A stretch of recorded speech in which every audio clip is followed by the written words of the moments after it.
Halo teman-teman, sekarang kita akan membahas tentang besaran skalar dan besaran vektor. Besaran skalar itu adalah besaran-besaran yang hanya mempunyai nilai.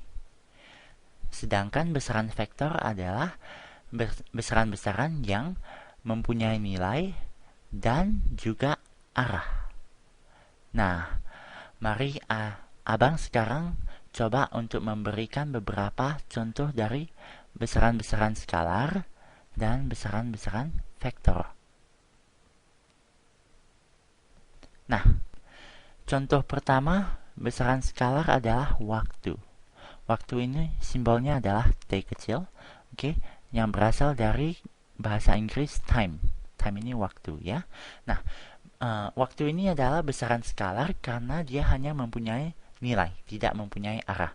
Misalnya, waktu ini adalah 1 menit. 1 menit itu adalah nilainya, tapi dia tidak mempunyai arah. Nah, contoh lain dari besaran skalar adalah suhu. Suhu ini simbolnya adalah T besar. Oke, ini berasal dari bahasa Inggris temperature. Oke. Nah, suhu ini juga adalah besaran skalar karena dia hanya mempunyai nilai, tidak mempunyai arah. Oke, misalnya nilainya adalah 30 derajat Celcius atau 90 derajat Fahrenheit. Oke. Nah, contoh klasik dari besaran skalar adalah jarak. Nah, adik pasti pernah mendengar istilah ini kan? Jarak ini simbolnya adalah S kecil, ya. Abang kurang tahu bahasa Inggrisnya apa. Tapi kalau kita beri arah pada jarak, ya, kita mendapat sebuah besaran vektor.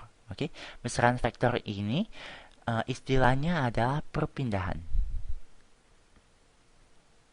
Nah, perpindahan ini definisinya apa? Perpindahan ini adalah berapa jauh sebuah objek itu berpindah dari titik awalnya. Oke, dari titik awalnya.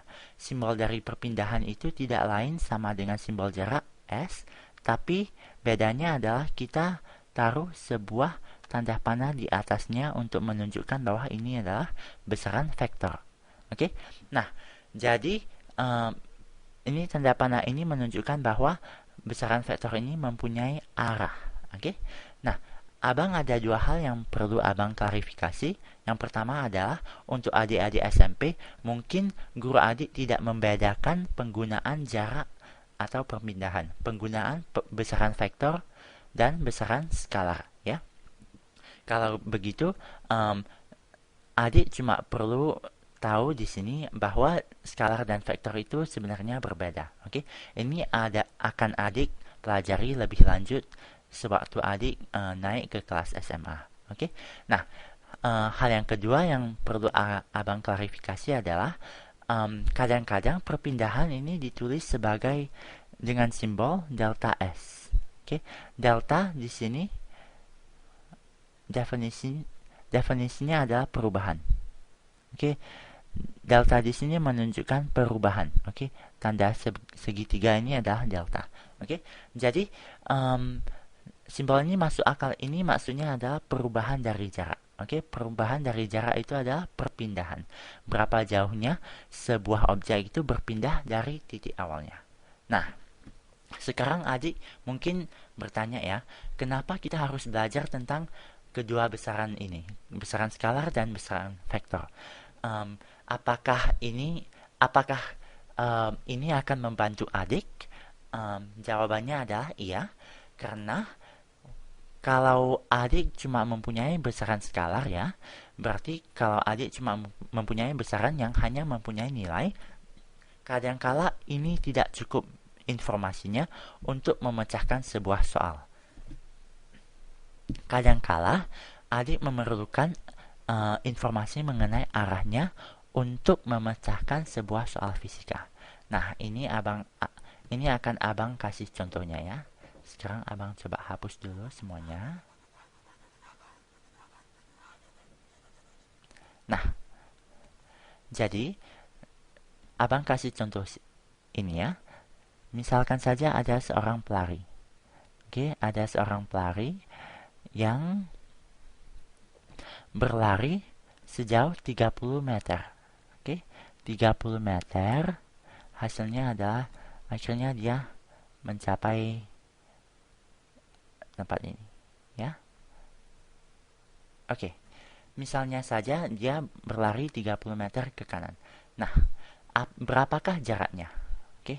Apakah jarak yang ditempuh oleh pelari ini? Jarak ini, kalau kita mau menghitung jarak, kita nggak perlu tahu tentang arahnya, kan?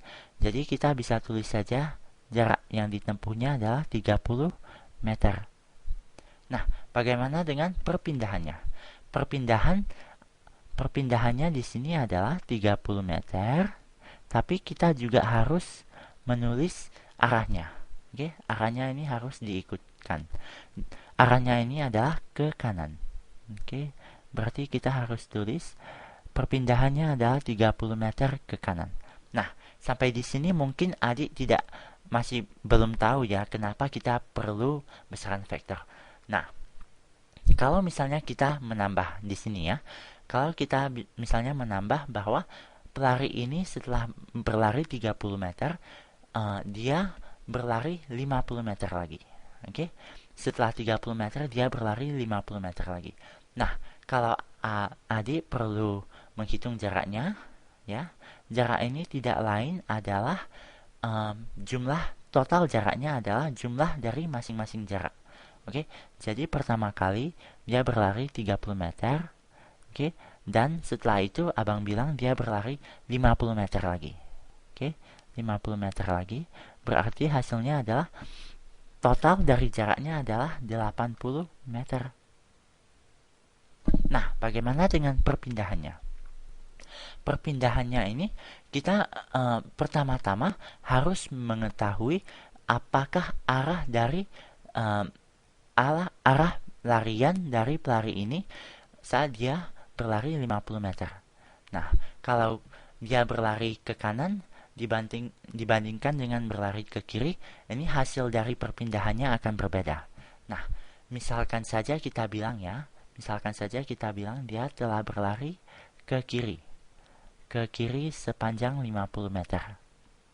Oke, maka hasilnya adalah sekarang dia di sini. Ya. Sekarang dia di sini. Dan sekarang perbedaan jaraknya ini adalah 20 meter di sini. Berarti 50 kurang 30 hasilnya adalah 20 meter. Ya.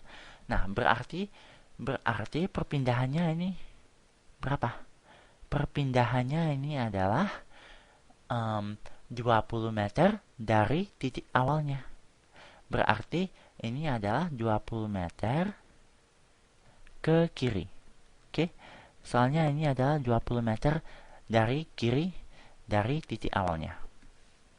Nah, kalau kita sekarang mau mencoba untuk memasukkan rumus ini ke dalam sebuah rumus fisika ya. Nah, ini akan agak susah kan untuk memasukkan arah ini ke dalam rumus fisika. Maksudnya ini apa? Ke kanan dan ke kiri arahnya ini bagaimana cara kita memasukkannya ke dalam rumus? Nah, untuk memasukkannya ke dalam rumus kita perlu pertama-tama sepakat tentang sebuah konvensi. Oke? Konvensinya. Oke, atau sebuah standar. Oke, sebuah standar. Nah, misalnya saja konvensi yang kita pakai adalah kita memberi tanda positif kalau kita berlari ke kanan. Oke? Dan sebaliknya, kita memberi tanda negatif kalau kita berlari ke kiri, ke arah yang berlawanan. Oke? Ke arah yang berlawanan. Jadi, kalau kita memakai konvensi ini, nah, kalau kita menghitung balik perpindahan dari pelari ini, oke, perpindahannya delta S dengan tanda panah sama dengan apa? Kita bisa menghitungnya sama dengan cara kita menghitung jarak di sini. Oke, berarti kita bisa menghitung perpindahan dengan menjumlahkan masing-masing perpindahannya. Nah, perpindahan pertamanya adalah 30 meter ke kanan. Oke, ke kanan konvensi kita adalah positif. Jadi kita taruh di sini positif 30 meter. Nah, perpindahan kedua kita adalah 50 meter ke kiri. Oke, 50 meter ke kiri itu adalah apa? Ke kiri ini konvensinya adalah negatif. Jadi kita harus taruh di sini negatif 50 meter. Nah, sekarang hasilnya adalah 30 meter kurang 50 meter sama dengan minus 20 meter. Nah, di sini di jawaban ini ada dua komponen dari perpindahannya. Yang pertama adalah nilainya. Nilainya adalah 20 meter. Ya. Dan komponen yang kedua adalah arahnya. Arahnya ini ditunjukkan oleh tanda yang kita punya di sini. Oke, tanda di sini adalah negatif, berarti menurut konvensi kita dia ada arahnya ini adalah ke kiri. Berarti perpindahannya ini adalah 20 meter ke kiri. Tidak lain adalah perpindahan yang kita dapat di sini. Nah, dengan ini abang berharap adik telah bisa membedakan antara besaran skalar dan besaran vektor dan tahu mengapa kita perlu untuk mendefinisikan kedua-duanya. Oke, sampai di sini dulu. Abang akan melanjutkan pembahasan kita pada video-video berikutnya. Oke, bye-bye.